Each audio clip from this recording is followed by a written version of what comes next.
Welcome to footballgameplan.com, where football makes sense. I'm Emory Hunt, the czar of the playbook. Sit next to the fantasy guru himself, Tyler Merkovich, bring you his top 10 quarterbacks in this year's fantasy football season, NFL season as well. So we're just going to start with number one. Who's the number one quarterback on your list? Well, it's Aaron Rodgers. He's coming to his third year, only 101 incompletions last year, over 4,400 yards, a ratio of 30 touchdowns to 7 interceptions, plus 5 rushing touchdowns. They're going to have a healthier offensive line. I know they had 50 sacks last year, which led the league in sacks allowed.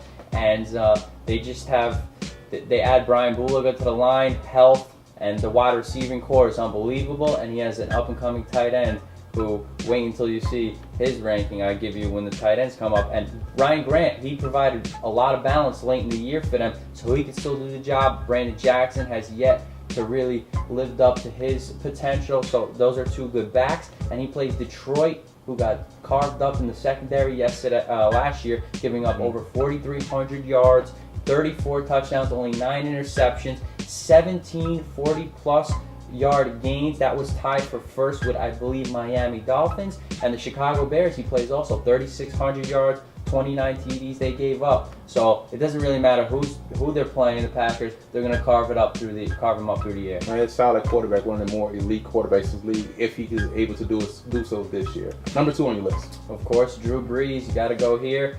363 completions last year, over 500 attempts. They had a balance which helped them out, and he didn't get injured. He wasn't getting hit too much. Bushrod did a reasonable job until late in the year. Of course, he had 34 touchdowns, 11 interceptions. Left tackle position, Jamal Brown is out. They draft Charles Brown, and is Bushrod going to keep it up? I know you have some question marks maybe with that throughout a whole season. So this is why he goes down a peg from 1 to 2. And wide receiver core is injury prone. Henderson, Meacham, Colson, Shockey looks like he's not getting any healthier, and he's getting a little older. He carved up Atlanta last year, but improved defensive secondary for Atlanta. But you still got to put Brees in your top 2. Yeah, I would argue that Brees would be number one. That's just me. Number 3, who you got?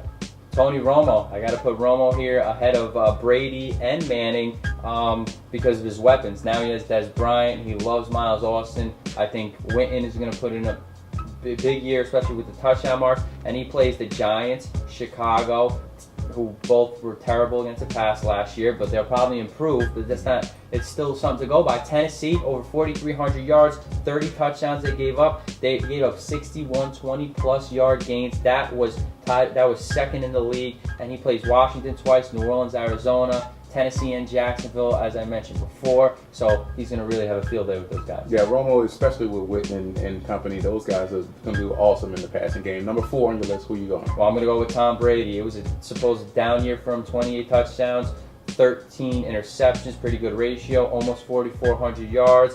And I think I'm going to put him over Peyton Manning because I'm not trusting their run game. I think Vollmer, the up-and-coming tackle, is great, but he's more of a pass blocker. And 1 TD or less in 9 games last year, that's a down year for him. He plays tough defenses, but look out for a new guy named Taylor Price, a rookie out of Ohio. I think he'll surpass Edelman as the Wes Welker spot right there, and I think that'll be a big advantage for Brady. Yeah, that'll be a huge advantage, especially if they get Baldwin in there to pass block as well too. But 5th, I'm guessing there's somebody wearing a horseshoe on their helmet. Peyton Manning, 5th, of course. 4,500 yards, 33 touchdowns, 16 interceptions. They want to run the ball more this year. They cannot leave him out to dry. They passed exclusively last year. That's why they got bigger. They got rid of Ryan Lilja, and they want to get beefier up front. And Polian has made it obvious. They're going to use Donald Brown a lot more, which I like. And his attempts have risen the last 3 years. He gets the AFC West. He gets the NFC East. So, of course, Manning, Mr. Reliable, Mr. Consistent. He's still going to have a big year. I'm putting him at number 5. Yeah, NFC got a lot of tough defenses in that division. 6th on your list. Where you going? Well, I got to go Brett Favre. I know he still hasn't announced it, but he's going to come back. And over 4,200 yards last year, 33 to 7 TD to interception ratio. His wide receiver core, and Shanko, the tight end, is one of the best in the league. And deterioration, health of the O-line is really not concerning me right now. I still think they got years left. We got Adrian Peterson in the back, and they play Miami, who gave up 17 40-plus yard gains last year, so that was tied for first, of course. And I just think Favre, if he's playing, he's going to put up the numbers. Yeah, Favre did outstanding last year. 7 interceptions was impressive. 7th on your list. Well, Phillip Rivers, he's going to miss Vincent Jackson vitally the first 3 games of the season, but what a year. He's been improving. Unbelievable career in completion attempts, yards, average per completion, 20-plus yards per completion, and a low in interceptions. So Rivers, favorable schedule, rookie running back. They're going to rely on him. It was his team last year. It's his team this year. That's going to hurt him.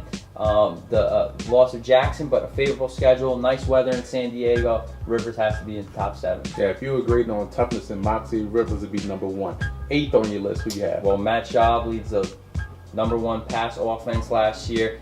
Concerns because he's always injured, and he actually stayed healthy for 16 games last year, and he loses his offensive coordinator, Kyle Shanahan, so Rick Dennison takes over. Owen Daniels' injury, will he come back? That was one of the favorite targets for Schaub besides Andre Johnson. And who's going to step up besides Andre Johnson? Is Walter going to step up? Is Jones going to step up? That could be a problem, but 29 touchdowns last year, 15 interceptions. He was pretty consistent. All right, and I like Schaub a lot. When he's healthy, he's one of the better quarterbacks in the league. 9th on your list. Well, this is going to surprise some people, but Eli Manning, over 4,000 yards, 27 TDs to 14 interceptions, and he was killing teams.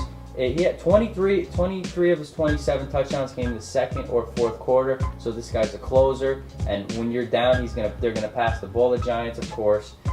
Thing that concerns me is fumbles lost. He led the league, tied with David Garrard, 8 fumbles, and he just had 2 years ago he fumbled a lot too. So I think he had a career year last year. I think Hakeem Nicks is going to be a big red zone target for him. So I think he's a top 10 quarterback this year. One of the more consistent quarterbacks in the league, especially with his facial expressions. Doesn't get too high, too low. Has the same facial expression throughout the game. 10th and final quarterback on your list. Where you going? Well, I'm going to go with Joe Flacco. And he has Anquan Bolden, which is going to open things up. Ray Rice is going to open things up, of course. 499 attempts last year, over 3,600 yards. 21 touchdowns to 12. Doesn't sound like an elite status, but he had 61 more attempts last year through the air than in 2008. Bolden and Stallworth are huge because Clayton and Mason really needed their help. I know Heap's on the decline, but look out for Dixon over the middle to go deep and Pitta as an H-back, so they really want to get that passing game going. It's a concern, and Flacco could really open it up. That's an excellent pick. Flacco should progress even more so this year with the addition of those machine targets that he can start with a guy that can catch the football and run after the catch, which is huge. It helps out the quarterback as well as the receiver. So that's it for our video. For more fantasy football league coverage, visit our website at footballgameplan.com/fantasy, or check out more of our fantasy football videos at youtube.com/footballgameplan.